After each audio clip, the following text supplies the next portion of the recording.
Breaking news చూస్తున్నాం. హైదరాబాద్ లోని director RGV office ఎదుట ఉద్రిక్తత నెలకొంది. వ్యూహం సినిమాకు వ్యతిరేకంగా ఆందోళన చేస్తున్నారు.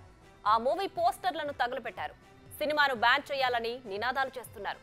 విషయం తెలుసుకున్న పోలీసులు ఆందోళనకారులను అక్కడి నుంచి చెదరగొట్టారు.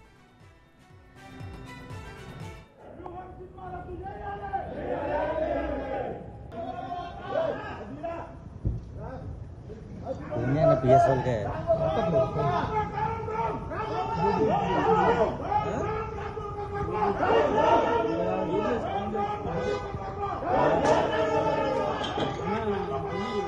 దీనిపై ఆర్జీవి ట్విట్టర్ వేదికగా స్పందించారు. తన ఆఫీస్ బయట మొరుగుతున్న కుక్కలు పోలీసులను చూసి పరారయ్యాయని విమర్శించారు.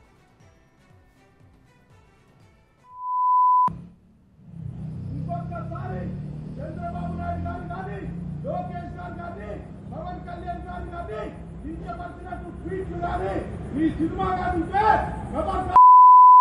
రామ్ గోపాల్ వర్మ రానా బయటికి రానా తగ్గుంటే రానా చంద్రబాబు నాయుడు గారి మీద ట్వీట్లు చేస్తావా ఉన్నా కూడా అటుపక్క అటు చూడు ఇటుపక్క ఇటు చూడని పెట్టినావు. లక్ష్మీ ఎన్టీఆర్ కాబట్టి చూస్తున్నాం. వ్యూహం సినిమా మా నాయకుడు కించపరిచినట్టయితే నీకున్నది నా ముందు ముందు రామ్ గోపాల్ వర్మ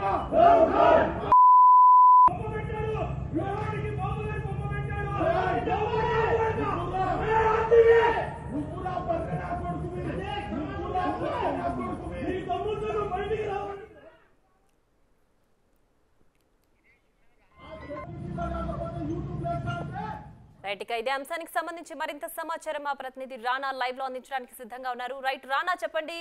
ఆర్జీవి ఆఫీస్ ఎదుట ఆందోళనకారులు ఉద్రిక్త వాతావరణం క్రియేట్ చేసినట్టుగా అప్డేట్స్ అంతోంది. పూర్తి డీటెయిల్స్ ఏంటి?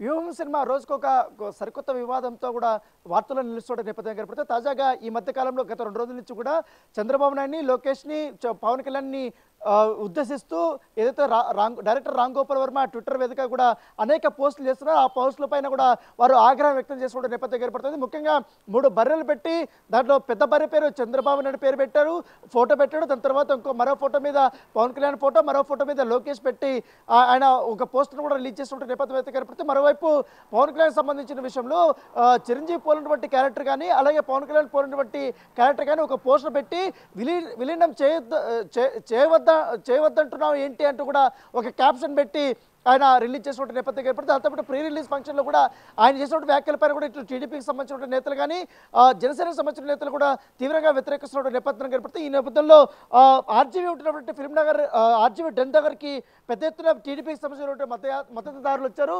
అక్కడ ఆయనకి దిష్టి బొమ్మని దగ్ధం చేసినటువంటి నేపథ్యం ఏర్పడుతుంది. మన విజువల్లో చాలా క్లియర్గా చూస్తున్నాము. ఇవన్నీ కూడా తీసుకొని వచ్చి దాంతోపాటు ఆయన దిష్టి బొమ్మని కూడా తీసుకొని వచ్చారు. దిష్టి బొమ్మని తీసుకొని వచ్చి పెద్ద ఎత్తున కూడా వాళ్ళు ఇట్లా పెట్రోల్ పోసి ఇక్కడ కాల్చినటువంటి నేపథ్యం ఏర్పడుతుంది. ఆర్జీవీ కబడ్దార్ అంటూ కూడా ఆర్జీవీని విమర్శిస్తూ ఆర్జీవీని బూతులు తిడుతూ ఇటు టీడీపీకి సంబంధించిన మద్దతుదారులు ఇక్కడ ఆందోళన చేసినటువంటి నేపథ్యం అయితే ఏర్పడుతుంది. దాంతో వెంటనే జూబ్లీకి సంబంధించిన పోలీసులు ఇక్కడికి వచ్చారు. వచ్చిన తర్వాత వారందరూ కూడా ఇక్కడి నుంచి వెళ్ళిపోయినటువంటి నేపథ్యం ఏర్పడుతుంది. అప్పుడు ఆ సమయంలో గొడవ జరుగుతున్న సమయంలో లోపల రామ్ గోపాల్ వర్మ అయితే లేరు. కేవలం వారి యొక్క సెక్యూరిటీను వారి సిబ్బంది మాత్రమే ఇక్కడ ఉన్నటువంటి నేపథ్యం కనపడుతుంది.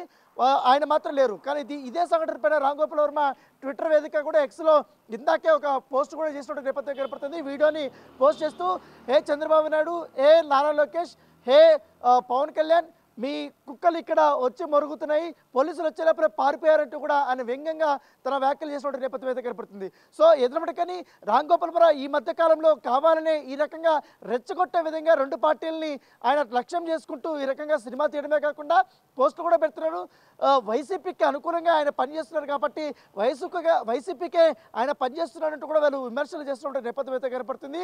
ఇప్పటికే రామ్ గోపాల్ వర్మ మీద ఉదయం నుంచి కూడా జనసేనకు సంబంధించిన నేతలందరూ కూడా బగ్గుమంటున్నటువంటి నేపథ్యంలో ఇప్పుడు టీడీపీకి సంబంధించినటువంటి ఆందోళనకారులు ఇక్కడికి వచ్చి ఆయన ఉంటున్నటువంటి ఆర్జీవీ డెన్ దగ్గర ఈ రకమైనటువంటి ఆందోళనలు చేసి ఆయనకు వార్నింగ్ ఇచ్చినటువంటి నేపథ్యం అయితే ఏర్పడుతుంది. మరోవైపు రేపు ఇదే సినిమా పైన వ్యూహం సినిమా పైన హైకోర్టులో విచారణకు రాబోతుంది. ఈ సినిమాని ఆపమంటూ కూడా ఇప్పటికే నారా లోకేష్ హైకోర్టుని ఆశ్రయించాడు కాబట్టి ఆ సినిమాకి సంబంధించిన రేపు ఇప్పటికే స్టే ఉంది. రేపు ఏ తీర్పిస్తుందా అనేది కూడా అందరూ ఆసక్తికరంగా ఎదురు చూస్తున్నారు. మరోవైపు ఇటు ఏదైతే విజయవాడలో జరిగినటువంటి ఇందిరాగాంధీ స్టేడియంలో జరిగినటువంటి ప్రీ రిలీజ్ ఫంక్షన్లో కూడా పవన్ కళ్యాణ్ లక్ష్య చేస్తూ ఏదైతే రామ్ గోపాల్ వర్మ చేసినటువంటి వ్యాఖ్యలను కూడా పూర్తి స్థాయిలో వారు వ్యతిరేకిస్తున్నారు. ఇటు జనసేన కార్యకర్తలు కూడా ఆందోళన చేస్తున్నటువంటి నేపథ్యం అయితే కనబడుతుంది. సో ఎటు చూసినా కూడా ఇటు రెండు పార్టీలు ఇటు రామ్ గోపాల్ వర్మ మధ్య కూడా ఈ వివాదం రోజు రోజుకు ముదురుతూనే ఉంది. కావాలనే రెచ్చగొట్టే విధంగా కూడా రామ్ గోపాల్ వర్మ ఈ రకమైనటువంటి పోస్టులు వేస్తున్నట్టు కూడా జనసేన టీడీపీ నేతలు భావిస్తున్నటువంటి నేపథ్యం కనపడుతుంది.